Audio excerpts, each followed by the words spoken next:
India में हूं आपके साथ पूजा यादव। नमस्कार, मैं हूं आपके साथ अनुराग सक्सेना। इस वक्त की महत्वपूर्ण और बड़ी खबर आपको बता दें, यूपी विधानसभा में मुख्यमंत्री योगी आदित्यनाथ का दबदबा बरकरार है।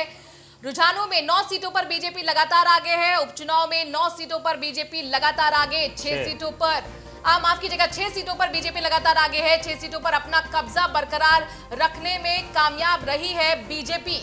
देखिए 7 सीटों पर उपचुनाव हुआ, 7 में से 6 सीटों पर अब भी बीजेपी का कब्जा यानी दबदबा बरकरार है। इससे पहले भी जब उपचुनाव हुए उससे पहले भी 6 सीटें बीजेपी के खाते में थी, तो यानी कमोबेश जो चुनाव से पहले का ये कह लीजिए कि नजारा था, वो तस्वीर थी, वही लगभग चुनाव के नतीजों के बाद भी वही तस्वीर रह सकती है, क्योंकि एक मल्हनी की सीट समाजवादी पार्टी के खाते में थी और बाकी की 6 सीटें बीजेपी के ही खातों में थी। 6 सीटों पर अपना कब्जा बरकरार रखने में बीजेपी कामयाब रही है। रुझानों में कांग्रेस और बसपा के हाल बेहाल है। कानून व्यवस्था के मुद्दे पर विपक्ष ने सरकार को घेरा। कानून व्यवस्था के मुद्दे पर योगी का एक्शन जनता को रास आया है। बिकरू कांड के बाद सरकार पर लगे ब्राह्मण विरोधी होने के आरोप, क्योंकि देखिए देवरिया सीट पर सभी ने अपने ब्राह्मण कैंडिडेट्स उतारे थे और सबके ब्राह्मण कैंडिडेट्स को उतारने के पीछे का एक ही मकसद था, ये भांपना कि आखिरकार जिस ब्राह्मण की नाराजगी की बात कर बार बार विपक्ष बीजेपी को घेर रहा है, क्या वाकई लगभग तस्वीर यानी कमोबेश वैसी ही है कि नहीं, या फिर ये सिर्फ और सिर्फ जनता को अपने पक्ष में करने की कोशिश मात्र है। तो देवरिया सीट पर बीजेपी के त्रिपाठी बंधु आगे हैं और विपक्ष के दावे यहाँ पर ढेर होते हुए नजर आ रहे हैं। देवरिया की बात हमने पहले इसलिए क्योंकि जैसा हमने जिक्र भी किया कि पिछले कुछ दिनों में लगातार ब्राह्मणों को लेकर खूब सियासत गरमाती रही बिकरू कांड के बाद, और कई ऐसे प्रकरण सामने हैं जिसमें बार बार ये कहा गया कि बीजेपी ब्राह्मणों के खिलाफ में काम कर रही है और सिर्फ एक विशेष जाति यानी ठाकुरों के पक्ष में, क्योंकि खुद इसी जाति के हैं सीएम योगी, तो इसी जाति का पक्ष ले रहे हैं। इसके अलावा ब्राह्मणों के खिलाफ वो काम कर रहे हैं और यही वजह है कि बीजेपी ने अपना जो प्रत्याशी था वो ब्राह्मण उतारा। इसके अलावा बाकी की विपक्षी पार्टी ने भी अपना जो प्रत्याशी थे वो ब्राह्मण ही उतारे। तमाम त्रिपाठी बंधु थे, त्रिपाठी हराने वाले, त्रिपाठी जीतने वाले।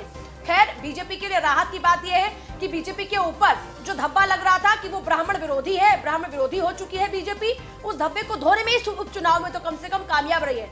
लेकिन एक बात इसको भी दरकिनार नहीं किया जा सकता कि उपचुनाव के दौरान में विपक्ष जितनी आक्रामकता के साथ में इससे पहले उपचुनाव लड़ता रहा 2017 के विधानसभा चुनाव के बाद में, वो आक्रामकता और वो संजीदगी इस बार के चुनाव में बहुत कम थी। और जितनी तेज तर्रार तरीके से विपक्ष को लड़ना चाहिए था, उतना तेज तर्रार तरीके से विपक्ष ने इस बार चुनाव लड़ा भी नहीं। और हम हमेशा अपनी चर्चाओं के दौरान में कहते रहे कि विपक्ष ने शायद इस बार सत्ता पक्ष को वॉकओवर दे दिया है। देखिए इसको एक तरीके से इस लिहाज से लिया जा सकता है, हम कल भी चर्चा कर रहे थे कि या तो एक झांसा है ये, क्योंकि विपक्ष भी इस वक्त खुशफहमी में रहने देना चाहता है सत्ता पक्ष को, क्योंकि देखिए आमतौर पर जब भी किसी को दांव में फेल करना होता है तो पहले उसको यही दिखाया जाता है कि जीतने वही वाला है, लेकिन आखिरी दांव में उसको पट कर दिया जाता है। तो या तो ये, अब देखिए अगर इसको बहुत ही सही मायने में पॉजिटिवली देखा जाए तो इसको इस तरीके से देखा जा सकता है, और अगर नकारात्मक तरीके से इसको देखा जाए तो ये भी कहा जा सकता है कि विपक्ष धराशायी हो चुका है और विपक्ष को भी समझ में आ चुका है कि सत्ता पक्ष से पंगा लेने के लिए अब कुछ और रणनीतियां बनानी होंगी। दोनों बातें कहीं ना कहीं एसपी जो थी वो मुख्य विपक्षी पार्टी थी, बहुत ज्यादा उम्मीद थी कि जो मुद्दे हैं, असल मुद्दे जनता से जुड़े हुए वो लेकर आए, लेकिन जिस तरह से विरोधी पार्टी चाहे समाजवादी पार्टी हो, बीएसपी हो, कांग्रेस हो, कोई भी बड़ा चेहरा, बड़ा नेता, उनका अध्यक्ष हो, पार्टी सुप्रीमो हो, रैली करने नहीं पहुंचा, तो ये जो सीरियसनेस होनी चाहिए थी बाय इलेक्शन को लेकर वो नहीं दिखी। ना सिर्फ सीरियसनेस बल्कि ऑर्गेनाइज्ड वे, एक स्ट्रैटेजी वो नहीं दिखती है यहाँ पर। और ऐसे में तमाम सवाल ये उठते हैं कि आखिरकार इतने हल्के में उपचुनाव का लेना क्या भारी पड़ गया विपक्षी पार्टियों के लिए, विरोधी पार्टियों के लिए, कि कांग्रेस की तरफ से राहुल गांधी, ना ही प्रियंका गांधी आई। प्रियंका गांधी जो लगातार जिम्मा संभाली हुई थी उत्तर प्रदेश का, वो एक बार भी नहीं दिखती हैं। अजय कुमार लल्लू पे वो पूरा चुनाव छोड़ देती हैं। अखिलेश यादव जो आपको याद होगा बिकरू कांड के समय लगातार वो सवाल उठाते रहे थे, कानून व्यवस्था को लेकर, हाथरस कांड को लेकर वो सवाल उठाते रहे, लेकिन इन तमाम मुद्दों को रैलियों के जरिए वो नहीं सामने रख पाए। और ऐसे में जो मैसेज जनता के बीच जाना चाहिए था वो तमाम ये पार्टियां देने में नाकामयाब रही हैं, और उसी की झलक रुझानों में कम से कम देखने को मिल रही है। आगे चर्चा को बढ़ाएं, अजय वर्मा लगातार बने हैं, लेकिन इस बीच राहुल श्रीवास्तव इस वक्त बीजेपी मुख्यालय से हमारे साथ जुड़ रहे हैं, लखनऊ से सीधे। राहुल, क्या कुछ माहौल है, जश्न शुरू हुआ क्या?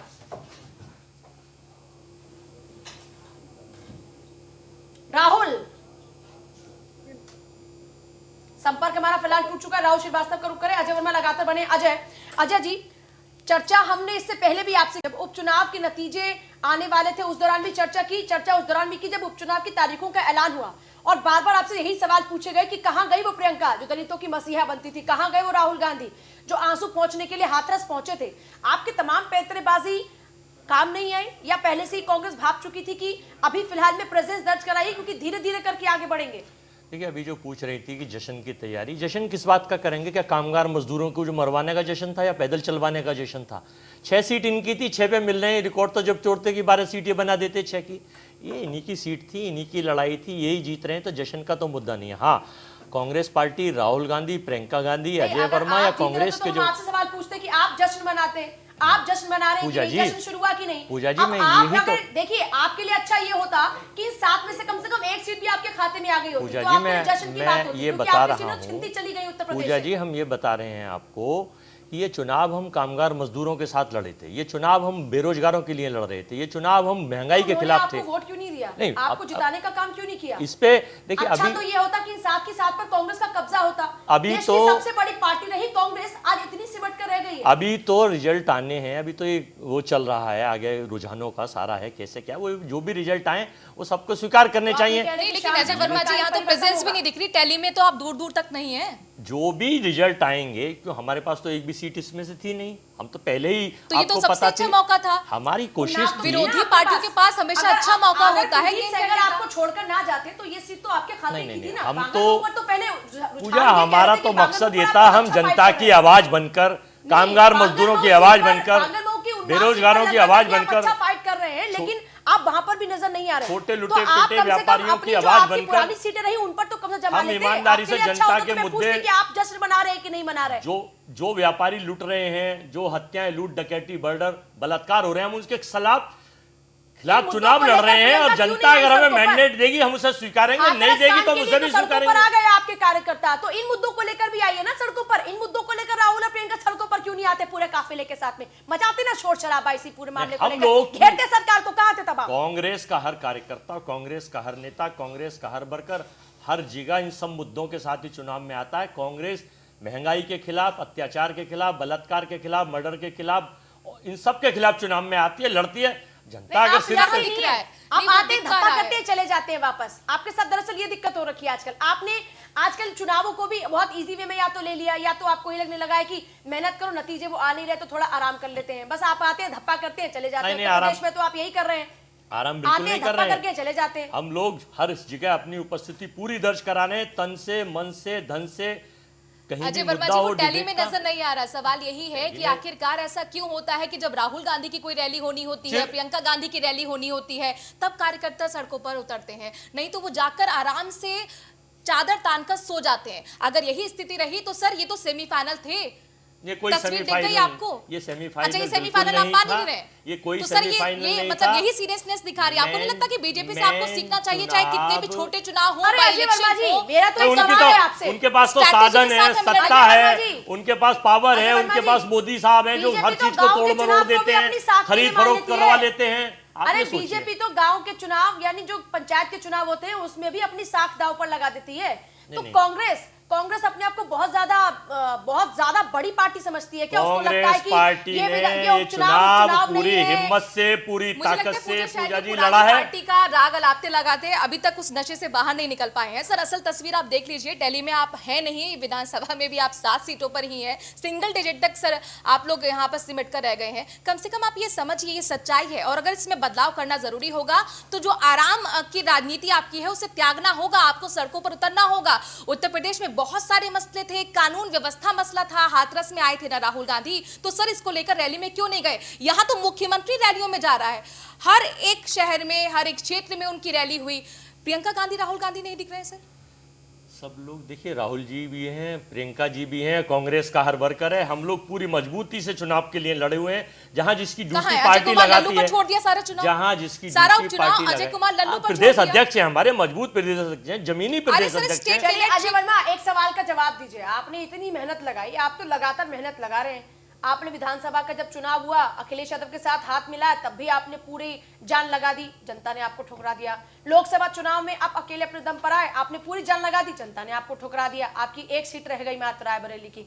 उसके बाद उपचुनाव में कह रहे हैं आपने जान लगा दिया, आपके पास में एक भी सीट नहीं आ रही। तो ये आपकी जान जा कहां पर रही है?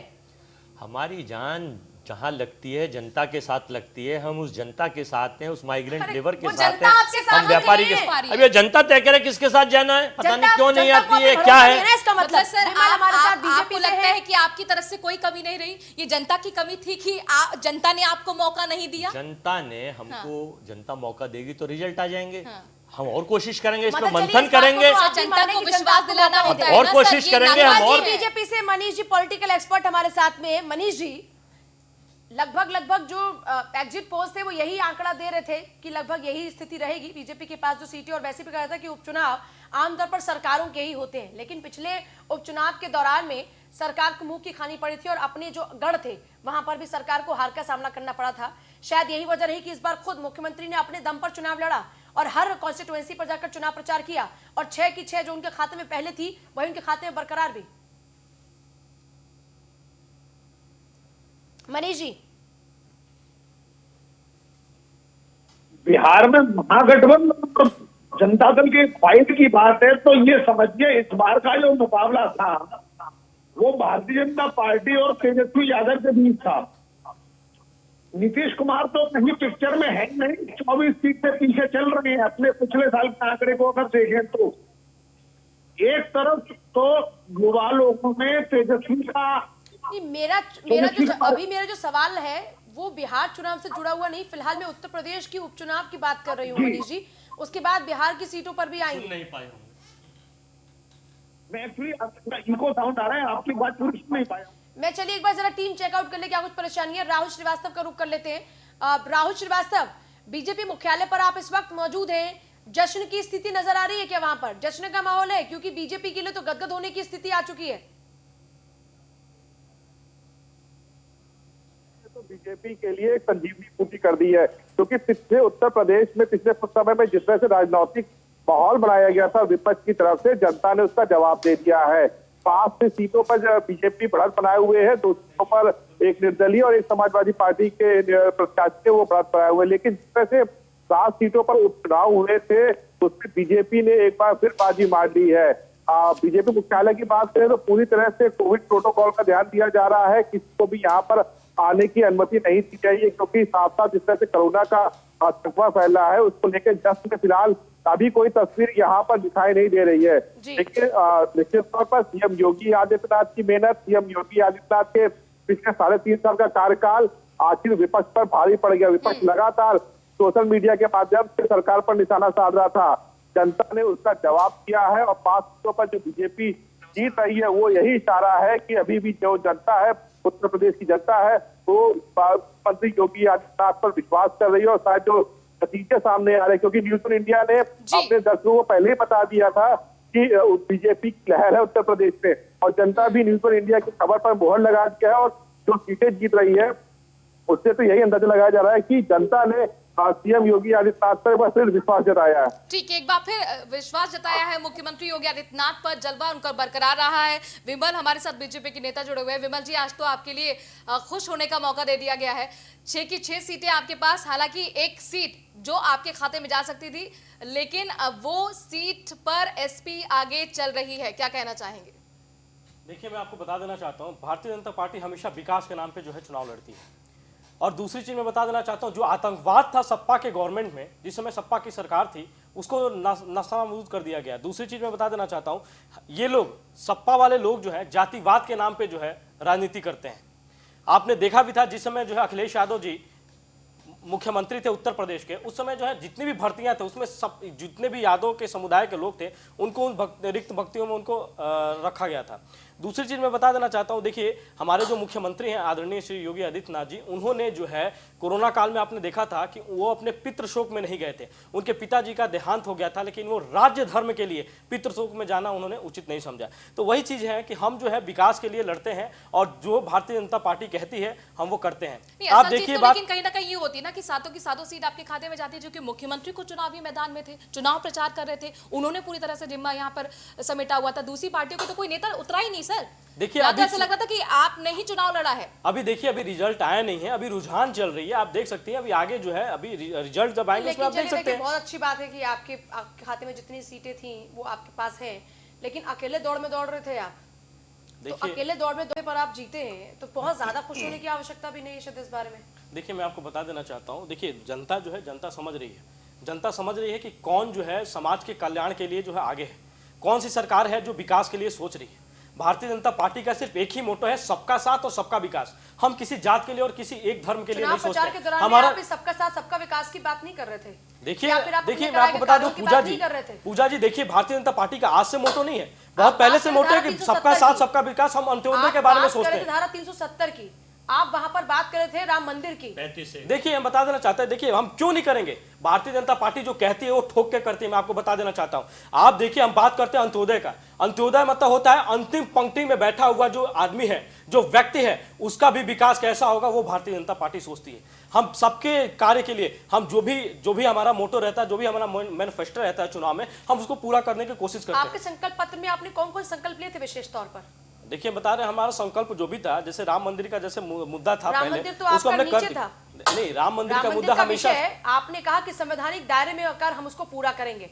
आपने उसको मुख्य मुद्दा नहीं बनाया। पिछले चुनावों में जब आपने मुख्य मुद्दा बनाया तब आप लोग नहीं जीत पा रहे थे। आपने उसको नीचे किया। आपने बात की विकास की, आपने बात की रोजगार की, आपने बात की बदलाव की, लेकिन उन मुद्दों को लेकर आप चुनाव प्रचार नहीं कर रहे थे। देखिए मैं आपको बता देना चाहता हूं पूजा जी, हमने जो है जो भी चीजें, जैसे अपराध उत्तर प्रदेश में आप देख सकती थी कि कितना अपराध हो रहा था। प्रतिदिन जो है डेली प्रतिदिन जो है रेप, हत्याएं, मर्डर होते रहते थे। और जो है सपा के सरकार में क्या होता था कि सपा के सरकार में जो है के आंकड़े आप देख लेंगे तो बेहतर होगा। आपके सामने आप तस्वीर NCRB की निकल कर रिपोर्ट सामने आ देखिए जाएगी। राहुल श्रीवास्तव कुछ हमें तस्वीर दिखाना चाह रहे हैं, कुछ हलचल है वहां पर। राहुल, क्या कोई बड़ा नेता पहुंचा है वहां पर? देखिए बड़ा नेता तो फिलहाल अभी नहीं पहुंचा है, लेकिन जिस तरह से यहाँ पर जश्न का माहौल है वो शुरू हो गया है। यहाँ पर लोग बहुत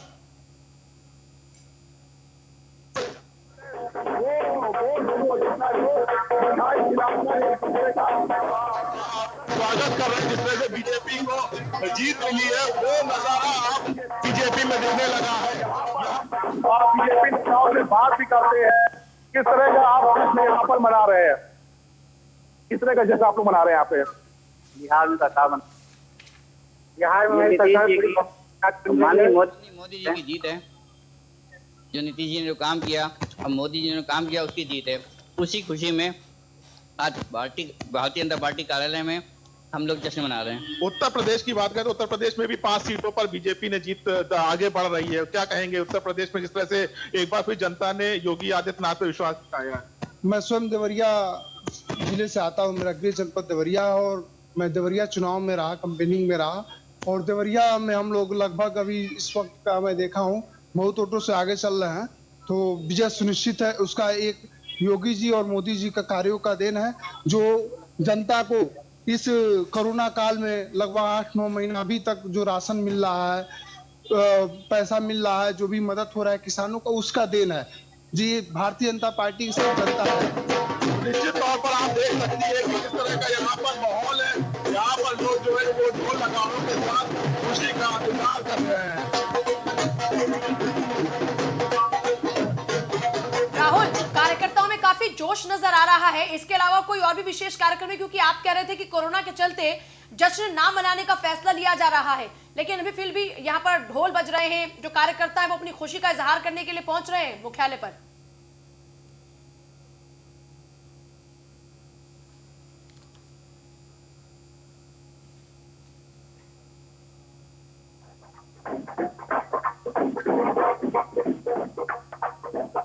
राहुल, सीएम योगी भी यहाँ पर पहुंचेंगे क्या? जिस तरीके से हमने देखा जब जब बीजेपी की जीत होती है, जश्न को बड़े वृहत स्तर पर मनाया जाता है। बड़े स्तर पर इस बार भले ही ना मनाए, लेकिन क्या सीएम योगी ने, क्योंकि इस बार ये उपचुनाव अपने दम पर लड़ा है, तो उनका भव्य स्वागत का इंतजाम?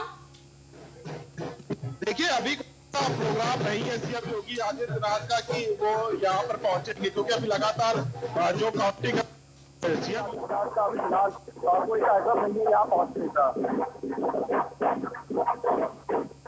चलिए राहुल, आपके पास हम वापस लौटेंगे। हमारे तमाम मेहमान लगातार बने हुए हैं। देखिए, बीजेपी मुख्यालय पर इस वक्त जश्न का माहौल है, ढोल नगाड़े बज रहे हैं और बीजेपी के कार्यकर्ता कह रहे हैं कि जो सरकार ने वादे किए थे उन्हीं वादों पर हमने ये चुनाव जीता है। वो चाहे रोजगार की बात हो या फिर कोरोना काल में अपने लोगों को अपने इलाकों में पहुंचाने की बात हो, ये तमाम जो कार्य हमने किए, इसी के दम पर हमने वोट मांगे थे।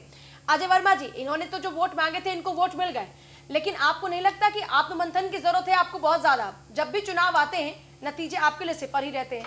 आप कहते हैं कि जनता का फैसला है सर माथे पर, और फिर आप लोग शांत बैठ जाते हैं। फिर चुनाव आते हैं, फिर शोर शराबा करते हैं कुछ दिन के लिए, फिर शांत बैठ जाते हैं, कहते हैं जनता का फैसला है सर माथे पर। प्रदेश के 75 जनपदों में हम बिल्कुल चुप नहीं बैठते हैं। जो भी मुद्दे आते हैं, हमारे पार्टी के अध्यक्ष, वहाँ के पदाधिकारी, वहाँ के नेता, वहाँ के कार्यकर्ता जनता के साथ मिलकर प्रशासन को, शासन को, सरकार को समय समय पर कभी भी जो भी मुद्दा होगा हम उठाते रहते हैं, बताते रहते हैं। आदमी को प्रयास में कोई कसर नहीं छोड़नी चाहिए। हमारी 2022 की तैयारी पूरी है। 7 सीट इनकी लड़नी थी। योगी आदित्यनाथ जी 7वीं सीट अगर जीतते तो लगता कि इनका मैंडेट था। 6 इनकी घर पे थी, 6 यही जीत रहे हैं, तो इनकी अपनी एक सीट सीटें सर आप हैं। ले आते। नहीं, सर, एक सीट आप ले आते। हमारी सीट तो थी नहीं अभी, इसमें कोई समझ लीजिए। हम लड़ेंगे तो तो 22 में हम मजबूती से,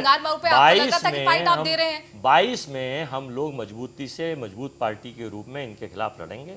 और जो जनता के मुद्दे हैं, सर उससे पहले जनता का रुख या हवा का रुख क्या रहता है? ये सेमीफाइनल के नतीजे तय कर देते हैं। ये सेमीफाइनल नहीं था। आप मान लीजिए, आप कह रही हैं, चलिए मैं माने लेता हूँ। सेमीफाइनल उसे कहते हैं कि जब उसके बाद कोई फाइनल होता हो। अभी तो इसके बाद बंगाल का चुनाव आएगा। अगर देश की परपेक्स में देखा जाएगा, भारतीय जनता पार्टी हमेशा लोकल मुद्दों से प्रदेश पर तो फोकस कर लीजिए।